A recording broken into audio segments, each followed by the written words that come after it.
Saturday turned out to be another cracking day. 26 degrees was forecast, sunny skies, you couldn't get much better.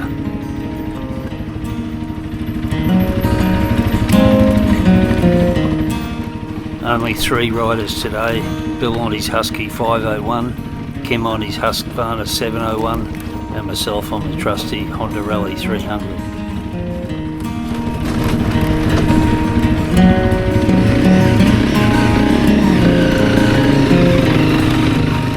We first off headed west of Imbil down Colborne Road, headed for Widgie.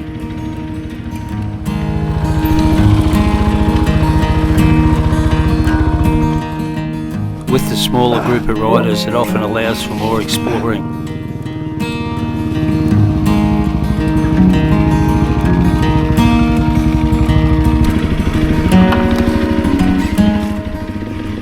With all the rain and sun we've had through summer, the lantana growth was really bad. This is just another reason why it's so important to get out there and ride these tracks regularly to keep them open.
Today I want to talk a little bit about the camera gear that I use to film these rides and how I use it.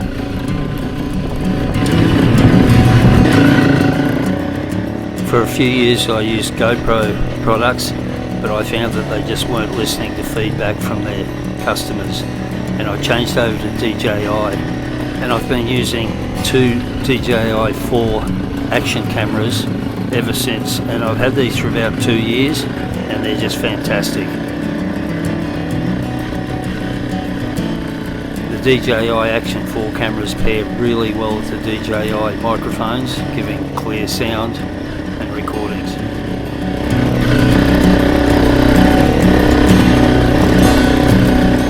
The microphones are so good that you can record very clear voiceover even while in motion on the bike. A while back I purchased a Hover X Pro drone that was new to the market not so long ago, and it's proved to be fantastic. It'll follow us through forest, it will follow us anywhere you pretty well set it up to do so. Gives great 4K footage as well. The footage shown here was captured with the Hover X Pro.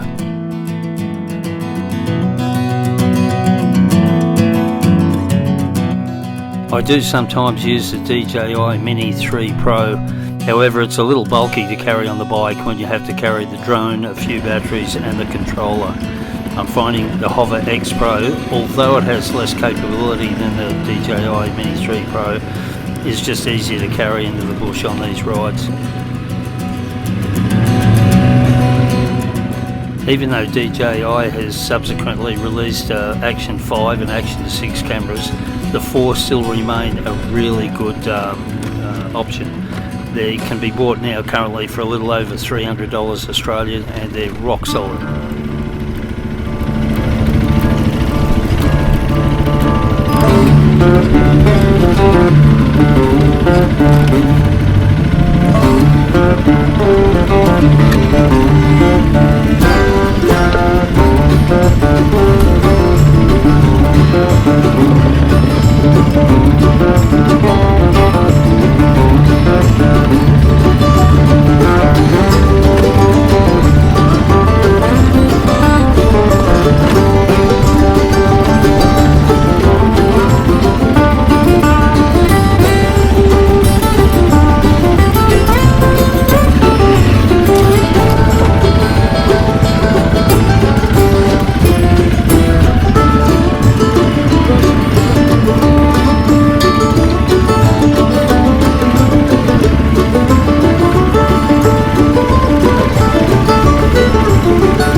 Going through a small stream on the sidetrack to Widgie, I ran out of leg length.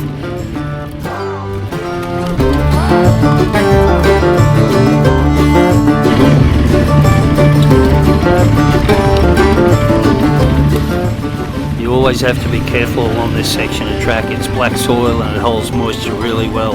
It's pretty well always slippery.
After a quick stop at the Widgie General Store, we headed further west up Rattans and headed up to Mount Widgie.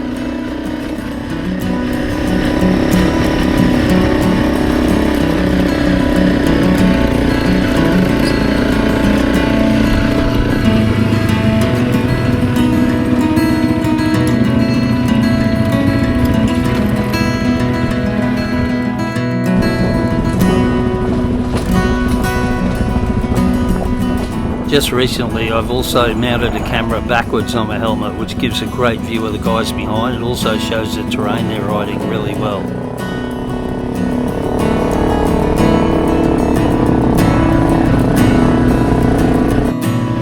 It pays to have a few batteries. I usually go on these rides with 4 batteries.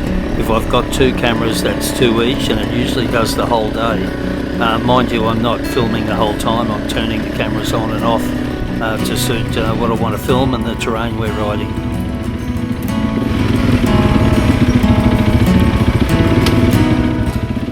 I do find that the batteries with the DJIs last longer than they did with the GoPros. Whilst on the topic of batteries, for the Hover X Pro I have 2 batteries I take, and that usually covers me to use it several times during the day.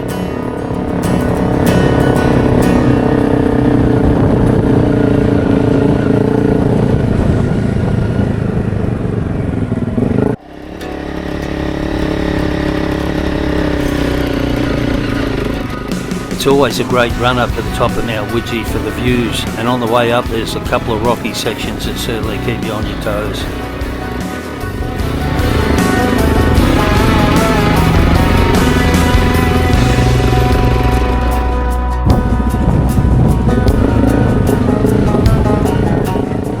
As you can see, the weather was just perfect. It was a great day out. We didn't see many other bike riders out, which is unusual. This time of year, everybody usually starts to get their bikes out of the shed.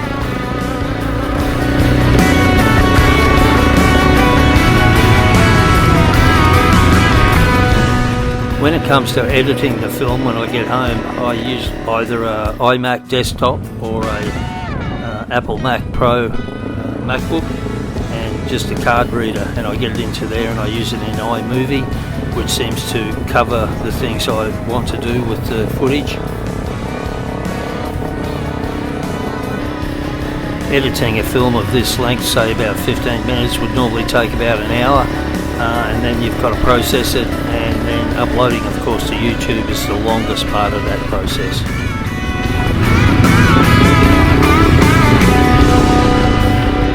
Even though I edit this footage in 4K, without sufficient subscribers, YouTube often only outputs it in 1080.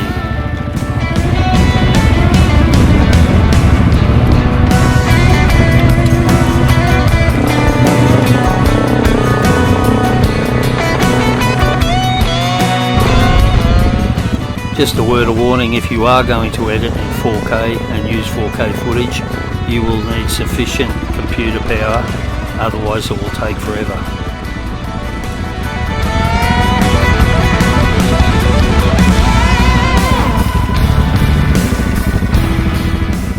Even though a lot of these rides start to look a bit sameish, I do enjoy the process. I enjoy capturing the footage, I enjoy editing, sharing it with our mates, and leaves a great record of where we've been riding, and looking back in years to come we'll be able to go, oh, there we were as relatively young guys.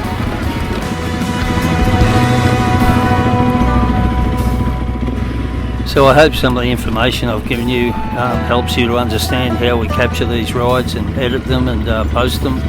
And you can find them all up on Itchy Balls Rally on YouTube.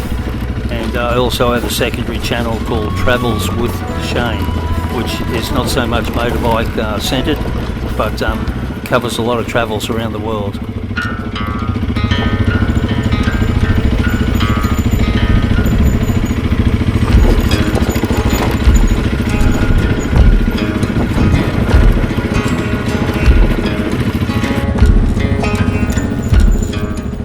Southeast Queensland in Australia, where I live and ride, it's now going into cooler weather, which makes for a lot more pleasant riding conditions. I'd urge you all to get your bikes out, check them over, get that maintenance up, and get out and ride them.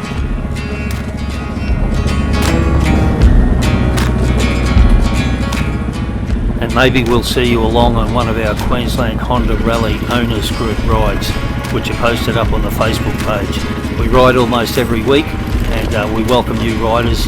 Come along and join us and have a bit of fun.